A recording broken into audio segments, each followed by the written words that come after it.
Well, hello, it's Darren Steele here with a Think Queerly Live. Now, I was just going to go touch something on my phone, but I realized I shouldn't do that. I was given a bit of a challenge, maybe not like an aggressive challenge, but my friend and good colleague Sean Prue, who you can hear on the Sean Prue Show on SiriusXM and the GayGuideNetwork.com, he and I were talking. I asked him if he would listen to my latest podcast that came out on Friday, and the title, An Invitation to Experience Things as They Are in the Midst of the COVID-19 Pandemic. And he loved it, and I was absolutely so pleased. This coming from someone who's now in his seventh year with SiriusXM, and before that a radio show host, and lots of experience on video. So it's the kind of person that I really appreciate when I get qualitative, meaningful feedback from. But there's a message that I wanted to speak more deeply to with respect to the podcast, because it was a longer podcast, and the challenge Sean presented to me is, how do I break some of these ideas down into smaller bite-sized pieces? I tend to go long. I'm a deep thinker. I get in my head. I want to really go all the way in explaining what I have to say. So the essence of the message from my podcast last week, and you can find that by going to my website, darrensteele.com, or just by going to Spotify or Apple Podcasts or your favorite podcast player, and just type in Think Queerly, and you'll find it. Is, can we have tranquility? Can we experience tranquility during this pandemic? Can we have a sense of calm and contentment during any kind of massive disruption or disturbance? And COVID-19 is one hell of a massive disruption, isn't it? It is the single biggest disruption in the world, to society, to our economy, to everything in the 21st century. We haven't experienced anything like this to date in this first 20 years of this century. And it's a slow burn, really, when you think about it. Like, this is going to be with us for a while. Anyone that is really discerning and critical thinking in reading from multiple news sources and taking in different viewpoints, going right to scientific institutions or places like Johns Hopkins University, or getting information from the WHO and getting information from different health organizations that we can really trust, that aren't being diverted and subverted by political egos, let's just put it that way, can get a sense that this is going to be with us for a while. Now, when I say that this is going to be with us for a while, some people could get very upset and triggered by that. But I believe that by accepting certain things as they are, that's when we can get a contentment. That's when we can start to find a tranquility in the disturbance. Now, I go and explain in the podcast from last week a little bit about what this means, tranquility in disturbance, or tranquility in disruption. And that comes from reading and research that I'm doing right now in about Taoism, the Tao Te Ching, and I'm working on a project that I'm calling The Way of Queer Leadership, that I'm going deep into contemplation and putting my thoughts down on paper as I read a verse of the Tao Te Ching, and how that applies to leadership and queer in the sense of looking at the world in a different way. Not necessarily to do with sexuality, but queer in the sense of different. Queer could be also viewed as the balance, the other side of the status quo. So if you think of yin and yang, yin is usually traditionally called the feminine and yang is the masculine. Well, yin is the queer and yang is the status quo. And we need both. we need both to have that balance. And if we think of things along a line of a polarity, and it really isn't a line, it isn't linear. That's just one way of looking at it. That's one way we as human beings have to use our brains to think and conceptualize and understand the world and to communicate what we're understanding with others. The extremes, well, they're extreme. So an extreme status quo is telling everybody what they're supposed to do, and an extreme queer can really frighten people and even put off people that are queer thinking and queer acting and queer sexual, wondering what's going on. So we need the polarity as a relationship to understand what's in the middle. And that middle, again, isn't on a line. It's nebulous. It's everywhere. And I know that sounds like I'm getting a little bit off track, but tranquility is found in perfection. And perfection is not something that is the domain of human beings. And I'm sharing insights and I'm sharing my thoughts. I'm not expecting you to agree with everything I say. But I believe from the readings I'm doing at this point, and Taoism and the Tao Te Ching tries to help us understand how we can lead ourselves by following natural principles, meaning what is observed in nature. And what happens in nature is perfect. And we could say essentially that as human beings, we are of this planet, we are of this earth, we are of nature, as creatures in a sense, as human creatures, part of the animal kingdom. We in and of ourselves are perfect in that way as well. This isn't meant to be religious in any way, shape, or form. This is just a way of making a distinction to understand that the virus is of nature. Now we could have a discussion about how did the virus come into being. The virus could not have come into being if it weren't for the natural world. And maybe there were conditions that were influenced by human activity that allowed this virus to come into being. But we also know it's a novel coronavirus, which means this is just one of, if I understand things correctly, it's part of SARS, for example, was part of, if I have that information correct, the coronavirus family. So this is what it is. And if we continually push, resist, accepting that this is what it is, it's very difficult for us to find calmness and peace of mind, let alone tranquility. And the tranquility, well, I want to read something. This is from my free book, Think Queerly Meditations.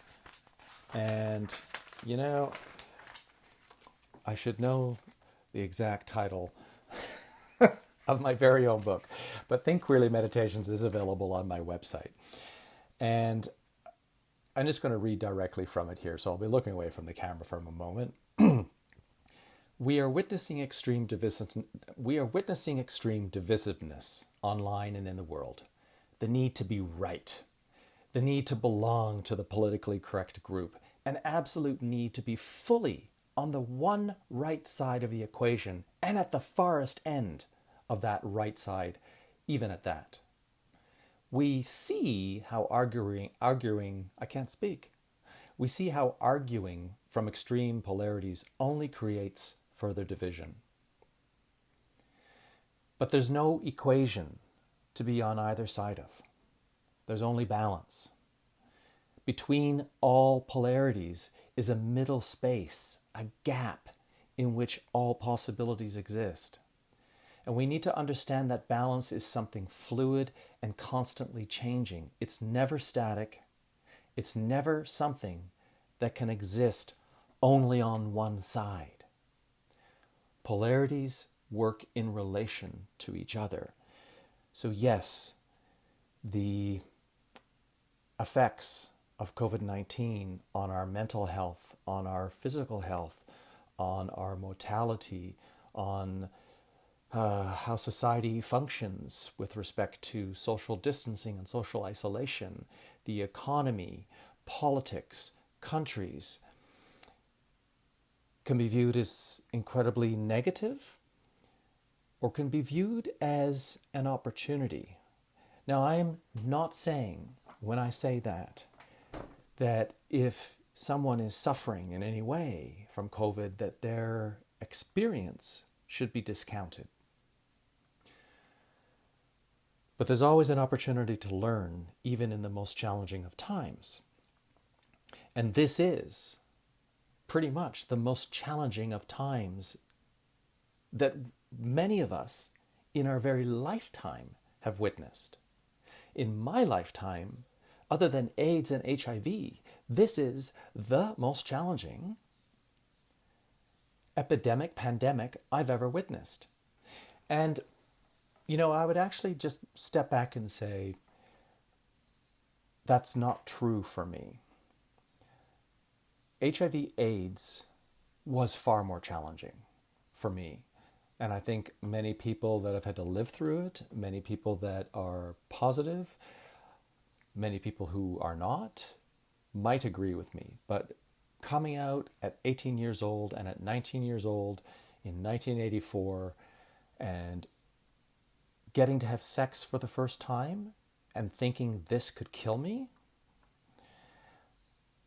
it's easier to social isolate and social distance, at least for me, than it was at that time to say no to having sex. These are the extremes, right? These are the differences between one experience and another and how we understand things. And maybe that experience in my life at 18 and 19, and then for 10 years, living through a period when there weren't the drugs that have kept people alive, has made my experience of COVID-19 and the pandemic easier to deal with. There have certainly been conditions which have been far more challenging than what HIV and AIDS brought to the table. But when we look at these things now and how this is affecting the entire world, just as HIV/AIDS did and still does, but how it's affecting the day-to-day functioning of our lives, that's a very difficult place for people to find themselves in. It's a very difficult place to come from, to wake up in the morning and think, how am I going to survive? Whether that be financially or in many other ways. This brings me to a point of a humanness, a human-heartedness, and how we begin to feel for ourselves and how we begin to feel for others. 7:30 at night in Toronto is the clanging of the pots and the pans to recognize frontline workers, and specifically the healthcare workers. If you've heard that, has that made you feel kind of a welling in your chest, like an open-heartedness, like you are maybe even still thinking that you might experience a tearful response to that noise? More than ever right now, we have an opportunity to change the world. You've probably seen it on social media. You're probably getting emails from different organizations. You're probably seeing petitions about how we could do things differently for businesses, opening up the streets for patios in the summer, looking for better wages for healthcare workers or for all of the frontline workers that are paid minimum wage that are the ones that have still had to go back to work. Opening up spaces for pedestrians and cyclists, like changing how we create the ways in which we make energy for the planet, moving towards more green solutions. We are at a point in human evolution not biological human evolution, but social human evolution. And that is the beauty of the pandemic, what it can teach us if we are open to find tranquility in the disruption. Because the tranquility is another way of saying the gap, the space between. If you have any experience with meditation or mindfulness, that's another word that people will use, that going into that gap of sort of no thinking or no thought. And what do you experience or feel or see there? Now, at the end of my podcast on Friday, I offered an invitation or extended an invitation, and I'll do the same invitation here, which is I invite you to choose who you want to be during this pandemic. So yesterday I was reading something on Twitter about Mayor John Tory going to Trinity Bellwoods, and he had a mask on, but it was below, and he was standing too close to people, and then he wrote an apology on Twitter, and people were attacking him. And I thought, without saying how I feel about John Tory, I saw someone who has been practicing good actions, and he made a mistake. He made a human mistake, just like all the people that were at Trinity Bellwoods made mistakes. Can we learn from those mistakes? Can we approach those mistakes with a human-heartedness? I tell the story of going into a shop last week and I forgot my face mask and I stood farther away from the guy in the store who I know, and I apologized to him and he was like, "It's okay." So choose who you want to be, and that could be by choosing equanimity, balance, catching your breath and counting backwards from 5 before you react and judge someone's behavior. Maybe ask yourself, have I done the same thing, or have I done something similar? And if the answer is yes, then maybe practice asking yourself how you would like to be responded to or spoken to about that behavior, or how you might like to do something differently next time so that you'll feel in a different way towards that person and towards yourself. I think that's going to be the only invitation I'm going to make at this time.